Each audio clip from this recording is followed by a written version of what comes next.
In 1714, an Englander named Henry Paper Mill obtained a patent for the first incarnation of the typewriter, which was later invented by Italian Pellegrino Turri in 1808 and again in 1829 by William Austin Burt. But it was in 1867 that the modern keyboard was truly born. Since then it has undergone numerous transmogrifications, ranging from the ingenious to the absurd, from today's modern appearance to reimagined anachronistic designs to futuristic prototypes, some with over 120 keys and some with none at all. One man is to thank for all of them.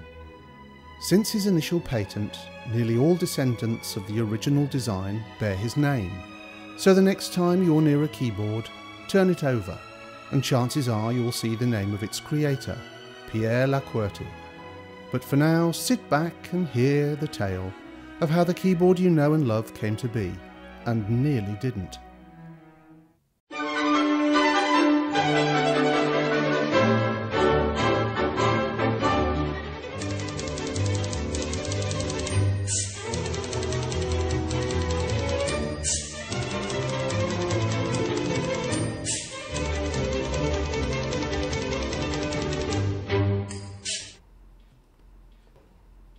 My great-great-great-grandfather was born on St. Valentine's Day, February 14, 1819, in a small town called Fossville, which is in central France, Europe.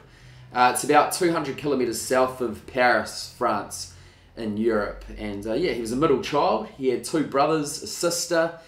He never left his hometown in his youth, but I think he always dreamt big. Like he always knew that one day he'd do something that would change the world. And on his 25th birthday, 50 francs in his pocket, he headed to the railway station, which was in Bourges, France, in Europe. And he headed to Paris, France, in Europe. His new maison, s'il vous plaît. Once settled in Paris, Qwerty found a job with a local machinist as an assistant, working on items such as the telegraph, facsimile, and sewing machine. For 10 years, Pierre laboured away, using his precious little spare time to create inventions of his own, including the clock pencil, the clock revolver, and the stapler. Unfortunately for Pierre, he was informed at the patent office that his latest invention had already been created by American Samuel Slocum several years earlier. But while Pierre's first attempted patent resulted in failure, a notice at the office looking for a new assistant patent clerk caught his eye, and, after applying on a whim, was offered the position. Pierre taking that job at the patent office was quite literally the equivalent of, say, Shakespeare learning how to write. Which actually, if he'd had my great-great-great-grandfather's future invention, he could have written like 30 plays, but instead he had to write everything out by hand. He had to endure hand cramp, carpal tunnel syndrome. I think it was a combination of the experience from working at the machinist combined with constantly being surrounded with new inventions that kept his ideas flowing. He was mentally typing away, if you will. Yeah, it was only a matter of time before one of those ideas, though, changed everything. And mentally type away he did. In October of 1867, Qwerty submitted his patent for a new kind of typewriter.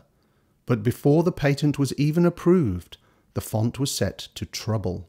Pierre Qwerty was nothing but a thief. My ancestor, Christopher Sholes III, had submitted almost the exact same patent a year earlier, in the year of our Lord 1867 AD Gregorian calendar. It was denied. Denied! And when later submitted by Qwerty, was accepted almost immediately. And who denied my forefather his patent? Pierre Qwerty. Indeed, Christopher Sholes, an American living in Paris, was working with Spaniard Carlos Glidden and Frenchman Samuel Soule on their redesigned version of a typewriter, but after having their patent denied by the same office Qwerty worked for, their funding soon dried up. Sholes was deported back to Milwaukee on treason charges, while Glidden and Soule were found dead in their shared apartment in an apparent murder-suicide pact. After Christopher was deported, he spent the remainder of his years unsuccessfully trying to bring legal action against Qwerty and come up with new designs, only to have his money swindled by lawyers who promised to bring Qwerty to justice, and then suffering a horrible case of inventor's block. In the end, he drank himself to death on Milwaukee's best. Pierre was not a thief.